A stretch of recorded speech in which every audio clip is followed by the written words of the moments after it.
Donc la parabole a été créée dans les années 1985 et ils ont commencé à faire des essais de réception.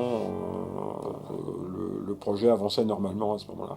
Et puis, bon, est-ce que c'est une question de changement d'homme? Je ne sais pas.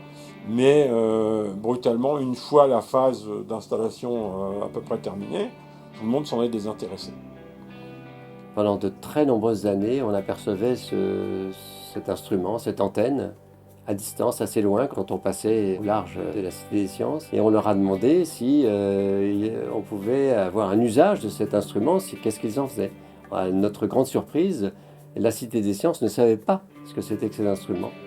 Je voyais qu'il allait finir à coups de pelleteuse pour s'en débarrasser. Alors ça, en tant que scientifique qui fait de la mesure, c'était une angoisse profonde. Donc c'est là que on a remonté le projet Parabole avec la nouvelle association, début 2017, qui s'appelait donc Dimension Parabole.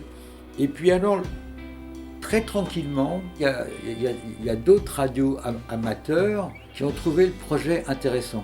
Et ils sont agrégés d'eux-mêmes. J'ai un mot rigolo pour ça, j'appelle ça une association de malfaiteurs.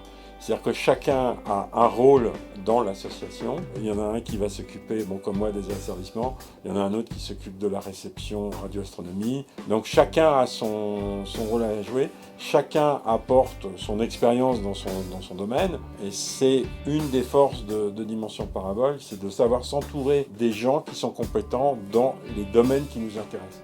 On a déjà quand même toute la capacité maintenant de se focaliser sur des radiosources de la galaxie.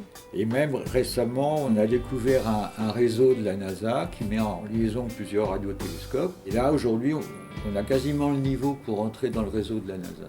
Ce qui m'intéressait dans ce projet, c'était un petit peu les dimensions hors normes de l'antenne. Donc il y a des caractéristiques techniques très intéressantes pour nous radioamateurs. Les radioamateurs, c'est les gens qui utilisent la radio pour un hobby technique. Donc pour communiquer, typiquement, soit à courte distance, à l'échelle de la ville, ou alors ça peut être beaucoup plus longue distance pour les meilleurs d'entre nous. Par exemple, vous avez quelque chose d'assez impressionnant, je trouve. C'est ce que fait Patrick avec la Lune. C'est une activité dans laquelle on est amené à contacter des gens qui partagent une partie de cette passion, qui est les télécommunications, les communications par radio.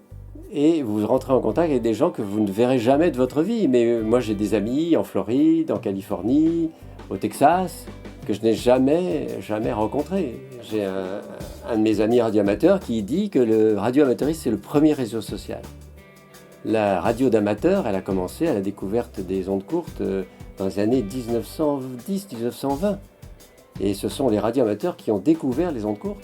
Il y a des gens qui sont radioamateurs dans cette équipe, donc le contact a été facilité.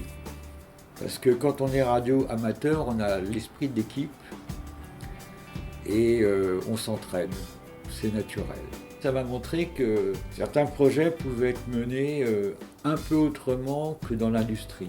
C'est passionné, en fait, on est des passionnés au départ. Et quand on fait un projet, on veut qu'il aboutisse. Je pense que le but, c'est de faire connaître notre action déjà, d'organiser des soirées d'observation, des choses comme ça, qui pourraient montrer un petit peu à monsieur tout le monde qu'est-ce qu'on peut faire avec cette antenne-là. Parce que la grosse question qui arrive des gens qui se promènent et puis qui nous voient travailler sur la parabole, c'est ça sert à quoi votre truc, quoi? Bon, notre idée dans la suite, ce sera peut-être de mettre cet instrument à la disposition des gens en organisant un petit peu les observations de façon à ce qu'on puisse répondre à des sujets de travail, de recherche, d'observation qui pourraient les intéresser. On est à côté de la Villette, qui est quand même un grand pôle qui permet de rendre accessible des choses qui ne sont pas forcément très claires pour tout le monde. Et en tout cas, le radiotélescope, effectivement, on fait en sorte que n'importe qui peut venir et poser des questions et on sera toujours, la porte sera toujours ouverte, effectivement, à ce genre de choses. Moi, je le vois avec beaucoup de collaboration avec le grand public, la Villette, la Cité des Sciences, et puis profiter de cet unique instrument de mesure dans Paris. Ce sera une très belle activité pour les gens de passage à la Villette.